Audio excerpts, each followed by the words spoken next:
여호와의 개가 다윗성으로 들어올 때에 사울의 딸 미갈이 창으로 내다보다가 다윗 왕이 여호와 앞에서 뛰놀며 춤추는 것을 보고 심중에 그를 업신여기니라. 여호와의 개를 메고 들어가서 다윗이 그것을 위하여 친 장막 가운데 그 준비한 자리에 그것을 두매 다윗이 번제와 화목제를 여호와 앞에 드리니라. 다윗이 번제와 화목제를 드리기를 마치고 만군의 여호와의 이름으로 백성에게 축복하고 모든 백성 곧 온 이스라엘의 무리에게 남녀를 막론하고 떡 한 개와 고기 한 조각과 건포도 떡 한 덩이씩 나누어 주매 모든 백성이 각기 집으로 돌아가니라. 다윗이 자기의 가족에게 축복하러 돌아오매 사울의 딸 미갈이 나와서 다윗을 맞으며 이르되 이스라엘의 왕이 오늘 어떻게 영화로우신지 방탕한 자가 염치 없이 자기의 몸을 드러내는 것처럼 오늘 그의 신복의 계집종의 눈앞에서 몸을 드러내셨도다 하니 다윗이 미갈에게 이르되 이는 여호와 앞에서 한 것이니라. 그가 내 아버지와 그의 온 집을 버리시고 나를 택하사 나를 여호와 백성의 이스라엘의 주권자로 삼으셨으니 내가 여호와 앞에서 뛰놀리라. 내가 이것보다 더 낮아져서 스스로 천하게 보일지라도 네가 말한 바 계집종에게는 내가 높임을 받으리라 한지라. 그러므로 사울의 딸 미갈이 죽는 날까지 그에게 자식이 없으니라. 아멘. 드디어 여호와의 개가 다윗성으로 들어오게 되었습니다. 우리 어제 말씀을 통해 나누었지만 이 벳세메스 땅에 20년 동안이나 방치되었던 하나님의 괴가 이제 다윗이 예루살렘을 수도로 삼고 나서 가장 먼저 이 법궤를 다시 이렇게 찾아오는 것이었습니다. 법궤를 이 다윗성으로 드리고자 한 것은 다윗에게 있어서 또 온 이스라엘 그 지파들에게 있어서 상당히 중요하고 상징성 있는 행동이었습니다. 이 온 이스라엘 지파들의 그 사람들의 그 종교적인 하나님을 향한 그 마음을 한데로 모을 수 있는 것이 바로 이 법궤를 모셔오는 것이었기 때문에 다윗은 이 수도천도 이후에 가장 먼저 이 벳세메스에 있는 법궤를 다윗성으로 가져오려 한 것이었습니다. 그런데 의욕은 넘쳤지만 그 방법이 틀렸습니다. 법궤를 옮기는 방법에 대해서는 하나님께서 이미 정해놓으신 율법에 기록된 방법이 있습니다. 그것은 사람의 손이 닿지 않도록 궤에 싣고 어깨에 메어서 옮겨야 하는 것을 분명하게 율법에 기록하였음에도 불구하고 이 웃사와 아요가 그 하나님의 법궤를 수레에 실어서 옮기다가 나곤의 타작마당에서 소가 뛰는 바람에 이 법궤가 넘어지려고 하자 웃사가 손을 대어 그 법궤를 만짐으로 하나님께서 웃사를 치시는 것을 우리가 어제 말씀을 통해 보았습니다. 자, 이 일로 인해 다윗은 두려워하여서 이 법궤를 가져오는 것을 주저하게 되고 법궤는 가드 사람 오베데돔의 집에 석 달간 머물게 됩니다. 그런데 여러분 이 오베데돔, 이 가드 사람이라는 것은 그가 블레셋 사람이란 말 아니겠습니까? 그런데 그럼에도 불구하고 이 오베데돔이 이 석 달 동안 법궤를 자기 집에 모심으로 말미암아 하나님의 복을 얻게 됩니다. 또 이 오베데돔은 훗날에는 성전의 문지기가 되고 또 다윗의 그 장막에서 하나님을 예배하는 자로 성경에 기록되는 그런 은혜를 얻게 됩니다. 어쨌든 다윗이 그 오베데돔이 복을 받았다는 그 소식을 듣게 되고 다시 이 법궤를 다윗성으로 드리고자 하고 있습니다. 이번에는 율법에 기록된 대로 여호와의 궤를 사람들이 메고 이동을 하죠. 다윗은 너무나 기뻤습니다. 그래서 13절 말씀을 보게 되면 여호와의 궤를 맨 사람들이 6걸음 가매 다윗이 소와 살찐 송아지로 제사를 드리고 또 다윗이 여호와 앞에 힘을 다하여 춤을 추는데 그때 다윗이 그 배 에봇을 입었더라라고 이렇게 기록되어 있습니다. 자, 이 부분에 대해서는 성경학자들이 해석이 분분한데 어떤 성경학자들은 6걸음마다 제사를 드렸다 이렇게 계속 제사를 드렸다고 주장하는 학자들이 있고요. 또 어떤 학자들은 처음 6걸음만 하나님께 제사를 드린 후에 이렇게 한 번만 드리고 이렇게 갔다라는 그런 사람도 있지만 정확하게는 알 수가 없습니다. 하지만 분명한 것은요, 다윗이 그 여호와의 개가 다윗성으로 들어오는 것을 정말 진심으로 전심으로 기뻐하고 즐거워했다는 것입니다. 그래서 오늘 본문 첫 절 16절 말씀을 보면 여호와의 개가 다윗성으로 들어올 때에 사울의 딸 미갈이 창으로 내다보다가 다윗 왕이 여호와 앞에서 뛰놀며 춤추는 것을 보고 심중에 그를 업신여기니라라고 이렇게 기록되어 있습니다. 이제 벗개가 다윗성에 도착을 했습니다. 다윗은 이 벗개가 도착할 때까지 그 행렬을 따라가면서 그 행렬 가운데서 춤추며 기뻐하며 하나님을 찬양했습니다. 아마 이 다윗성에 거의 도착했을 때에는 정말 덩실덩실 춤을 추었을 것입니다. 여기 표현에 다윗 왕이 여호와 앞에서 뛰놀며 춤추었다라고 기록되어 있는데, 이 뛰놀다라는 말은요, 껑충껑충 이 솟구치는 모습을 가리키고요, 나타내는 단어이고요, 춤추다라는 단어는 막 빙글빙글 돌다라는 그런 의미가 담겨져 있는, 춤추는 모습을 드러내는 그런 단어입니다. 그러니까 다윗이 막 껑충껑충 뛰면서 돌면서 이렇게 여호와 앞에서 춤춘 거예요. 근데 그 모습을 누가 내다보았습니까? 사울의 딸 미갈이 그 모습을 보고 마음속으로 다윗을 업신여겼다라고 말하고 있습니다. 이 사무엘 하의 저자는 미갈을 다윗의 첫 번째 아내라 하지 않고 사울의 딸이라고 의도적으로 표현하고 있습니다. 처음에 미갈은 다윗을 정말로 사랑했습니다. 다윗의 목숨을 살리기도 했습니다. 하지만 이 다윗과 헤어지고 난 뒤에 발디와 재혼을 했던 미갈이 다시 다윗의 아내로 돌아온 곳에는 그것은 사랑 때문만은 아니었을 것입니다. 거기에는 정치적인 의미가 담겨져 있습니다. 그녀는 다윗의 첫 아내이자 사울의 딸로서 지금 이렇게 서로 나뉘었던 이 유다 지파와 나머지 지파의 그 민심을 통합하는 데 있어서 이 미갈이 중요한 역할과 상징이 그녀에게 있었기 때문입니다. 또한 그녀는 사울의 딸이었기 때문에 사울이 죽은 후 왕위에 오른 이 다윗에게는 언제든 정적이 될 수 있는 그런 존재이기도 했습니다.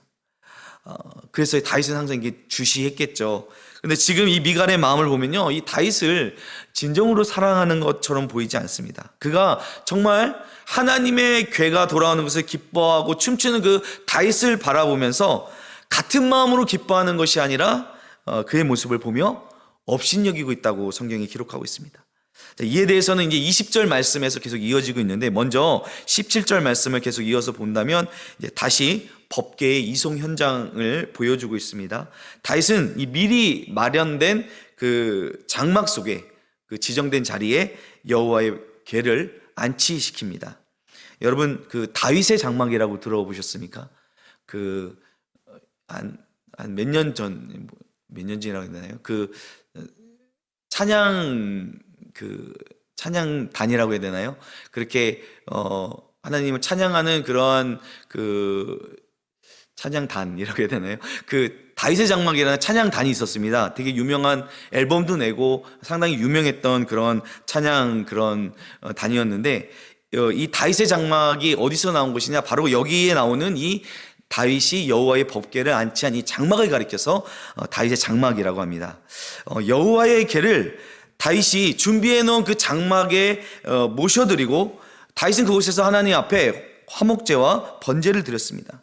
자, 우리가 오늘 읽은 이 본문에는 짧게 표현되어 있지만 역대상 16장을 보게 되면 같은 상황을 좀 더 자세하게 표현하고 기록하고 있는데, 거기 보면 이 법궤를 다윗성에 다윗의 장막에 모셔드린 그 하루에만 그날만 제사를 드린 것이 아니라 그곳에서 매일매일 하나님을 예배하는 제사가 드려졌고, 매일매일 그곳 가운데 하나님의 임재가 임하는 그런 하나님의 임재를 경험하는 장소가 바로 이 다윗의 장막이었습니다.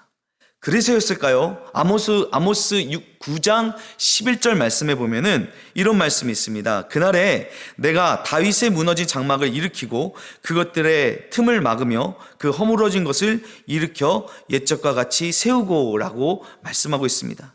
하나님께서 비록 성전이 아닌 장막으로 임시적으로 만들어진 곳이었지만 그곳에서 드려졌던 예배를 기뻐하셨고 기억하셨다는 것입니다. 이것은 단순히 다윗의 장막이라는 그 장소 때문이 아니라 그곳에서 매일매일 드려졌던 예배, 또 그곳에서 전심으로 하나님을 예배했던 그 다윗과 예배자들 때문이었다는 것입니다. 다윗은 여호와 앞에서, 하나님 앞에서 정말 껑충껑충 뛰며 빙글빙글 돌며 전심으로 하나님을 찬양하고 예배했습니다. 자, 다윗의 장막이 바로 그러한 예배의 자리였다는 것입니다. 18절 말씀을 계속 보면 다윗은 이 번제와 화목제를 드리고 나서 만군의 여호와의 이름으로 백성을 축복합니다.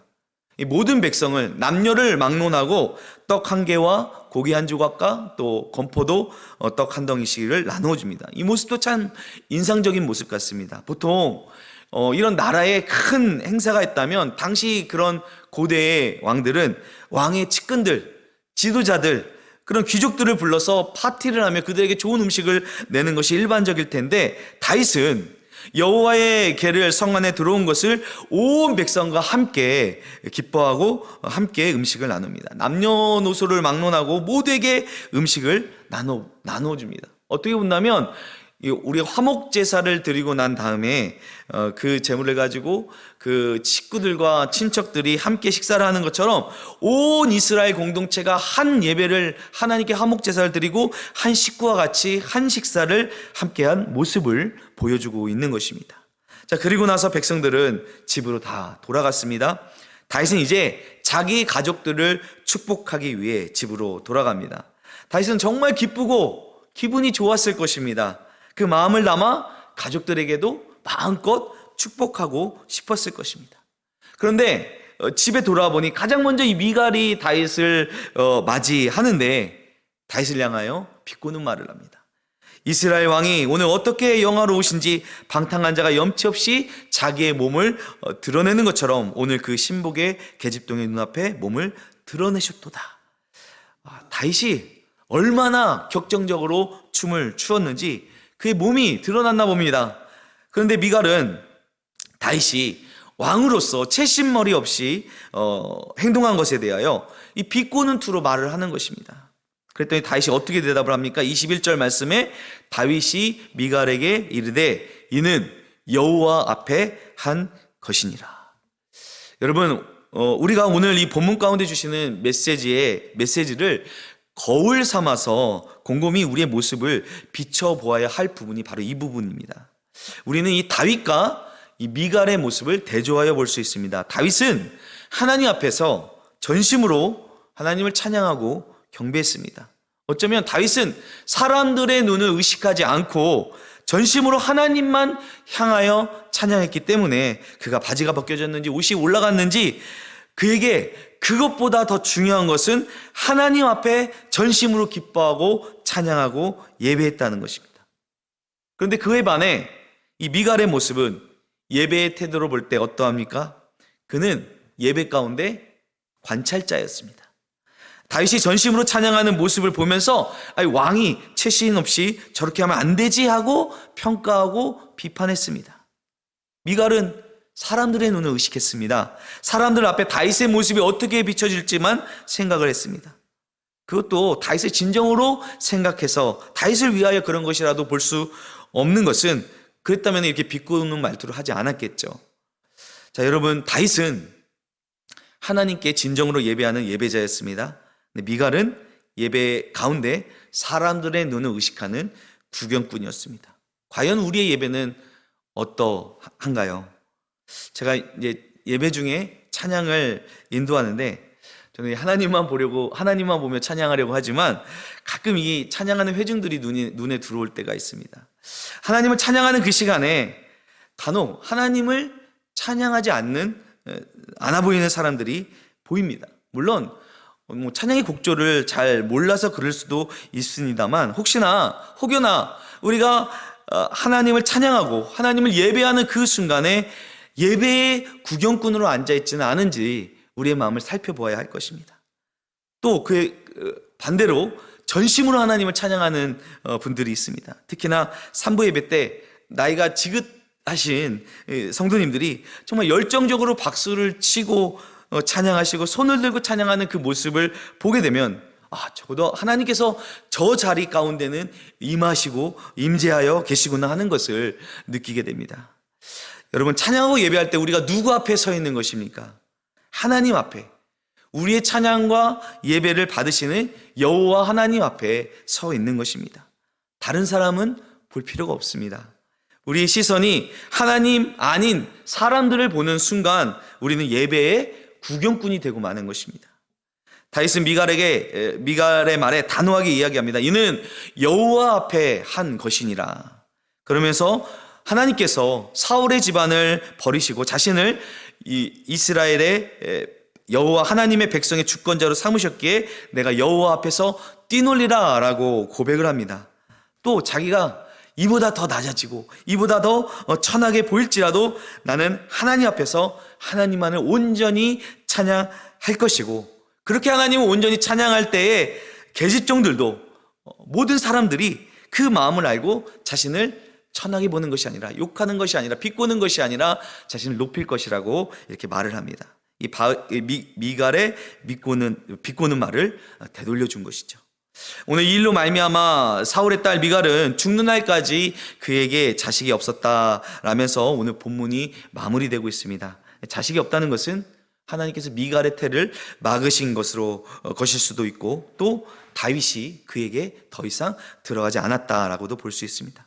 어찌되었든 미갈에게 이 자녀가 없다는 것은 더 이상 사울의 피가 이 다윗의 왕가에 남아있지 않게 된다는 것을 의미합니다. 여러분, 다윗은 하나님을 진정으로 예배하는 자였습니다. 그는 기름 부음을 받기 전에 양을 치는 목동으로 있을 때에도, 홀로 있을 그때에도 하나님을 전심으로 찬양했습니다. 또 그는 그의 인생에 아주 어두운 터널을 지날 그때에도 하나님께 기도했고 하나님을 찬양했습니다. 수많은 시편이 다윗의 찬양 아니겠습니까? 또 다윗은 오늘 말씀해 보니까 사람이 많다고 해서, 보는 눈이 많다고 해서 하나님을 찬양하는 척하지 않았습니다. 그런 때에도 변함없이 하나님을 향하여 전심으로 찬양했습니다. 이것이 바로 하나님께서 다윗을 기뻐하시는 이유가 아니었을까요? 다윗이 법궤를 다윗성으로 가져와서 그 다윗의 장막에 그 법궤를 모시고 그곳에서 매일매일 예배가 드려졌습니다. 그곳에서 매일매일 그곳에 하나님의 거룩한 임재가 있었습니다. 그렇기 때문에 하나님께서 화려한 성전을 기억하시는 것이 아니라 그 다윗의 장막을 그리워하시면서 그 무너진 장막을 내가 다시 일으키겠다, 세우겠다 말씀하시는 것 아니겠습니까? 사랑하는 여러분, 예배의 방관자, 구경꾼이 되지 마시길 바랍니다. 미갈이 본 것이 다 틀렸다고는 할 수 없습니다. 다윗이 왕으로서 채통을 지켜야만 하는 것이 어떻게 보면 맞을 수도 있습니다. 그러나 미갈은 여호와의 궤가 다윗성으로 들어오는 것에 대하여 하나님께서 주시는 그 기쁨을 맛보지 못했습니다. 그의 판단은 인간적으로 볼 때는 맞는 것으로 보일 수도 있겠지만 그보다 훨씬 더 중요한 것은 내가 하나님 앞에서 하나님을 온전히 찬양하고 예배하는 것입니다. 우리 교회가 이제 새로운 예배당을 곧 짓게 될 것입니다. 그러나 새로운 예배당이기 때문에 그곳에 하나님의 임재가 있는 것이 아니라는 것을 우리가 잘 알고 있습니다. 그곳에서, 또 이곳에서 하나님을 전심으로 기뻐하고 찬양할 때, 하나님만 향하여 온전히 예배할 때에 하나님께서 우리의 찬양과 예배를 기뻐 받으시고 우리 가운데 영광으로 임하여 주시는 은혜가 있게 될 줄 믿습니다.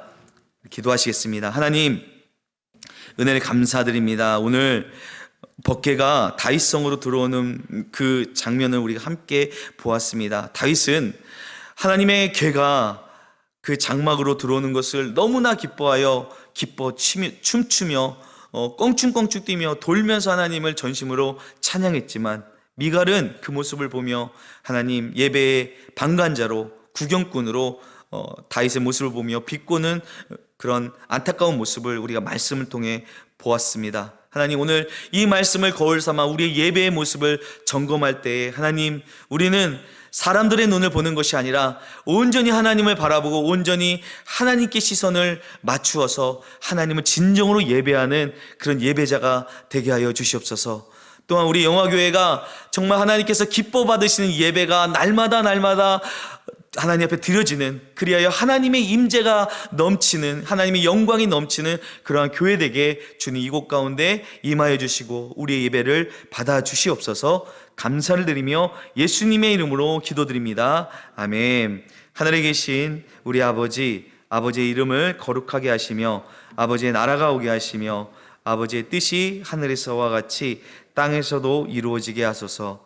오늘 우리에게 일용할 양식을 주시고 우리가 우리에게 잘못한 사람을 용서하여 준 것 같이 우리 죄를 용서하여 주시고 우리를 시험에 빠지지 않게 하시고 악에서 구하소서.